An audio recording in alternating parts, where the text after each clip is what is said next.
Profiling, as used in cycling, is considered one of the most effective methods of detecting the use of performance-enhancing drugs and blood boosters like EPO.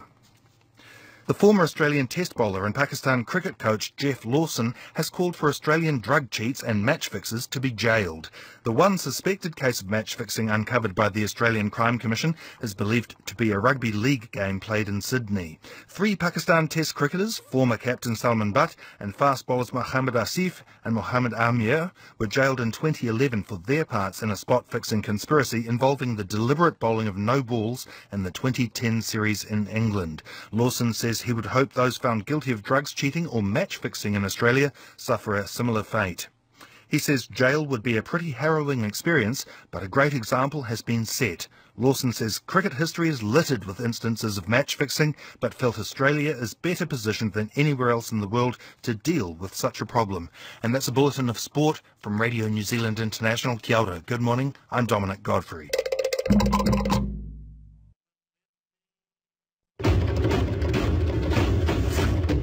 Kia ora, this is Dateline Pacific. From Radio New Zealand International, I'm Johnny Blades. In this edition, Solomon Islands declares a state of disaster for Santa Cruz Islands following Wednesday's earthquake and tsunami. A former French Polynesia president to take his latest corruption conviction to France's highest court. A new Australian-led forum for increasing women in Pacific. PNG's MPs vote to extend a ban on no-confidence votes. And a Solomon Islands newspaper takes legal action after intimidation and extortion. The Solomon Islands government has declared a state of disaster for Santa Cruz Islands in Tuamotu province following Wednesday's magnitude 8 earthquake and subsequent deadly tsunami. Officials say damage on the main island, Ndende, in the eastern part of the country is much worse than first thought, with up to 20 villages swamped in a tsunami generated by the quake. Anel Husband reports. The tsunami killed 9 people and left others unaccounted for, as well as sweeping away homes, businesses and property. The Premier of Tuamotu province says more than 2/3 of the provincial capital's 5,000-strong population are without shelter as they brave continuing shakes in the wake of this morning's shallow aftershock.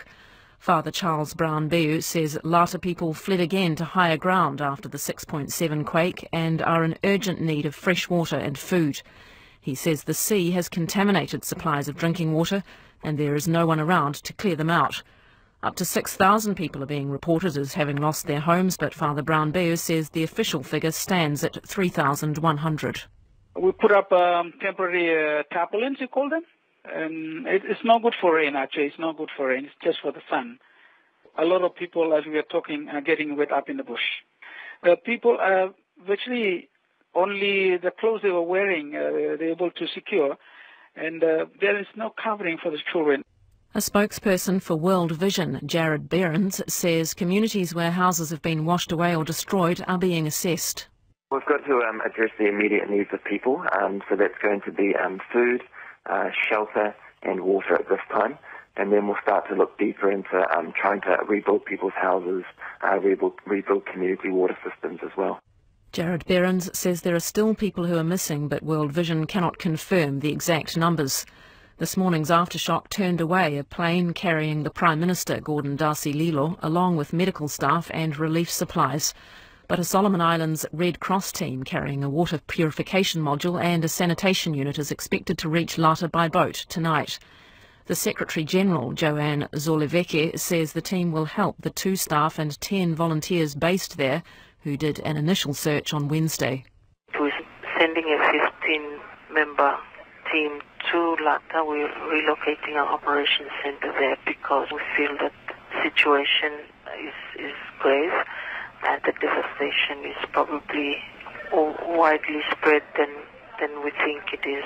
The National Disaster Management Office says volcanic activity has increased on an island in Tuamotu province since the magnitude 8 quake 2 days ago. A spokesperson, Sipuru Rove, says help and information is needed from technical experts to assess the risk posed to the local community by the volcano on the uninhabited island of Tinakula. The volcanic activity on one of the islands that is off Lata is alarming at the moment, and this will really require scientific special people to assist us in assessing these volcanic activities, which is beginning to be abnormal. Father Charles Brown-Biu says there is still no word on how people in more remote parts of the province have fared, but he is very happy with how people around the capital are coping with the ongoing aftershocks and reiterates the need for calm. To my own people, what I'm saying to them is that please don't panic. Don't panic. Assistance will come. Behave nicely, because if you panic, then you cause more problem to yourselves and to everyone else. Father Charles Biu ending that report by an L husband. French Polynesia's former president Gaston Floss says he will take his latest corruption conviction to France's highest court. The appeal court in Tahiti upheld his conviction for running a network of so-called phantom jobs while he was president, in what has been the biggest case of its kind in French legal history. Gaston Floss has been given a 4-year suspended jail sentence and a $170,000 fine for being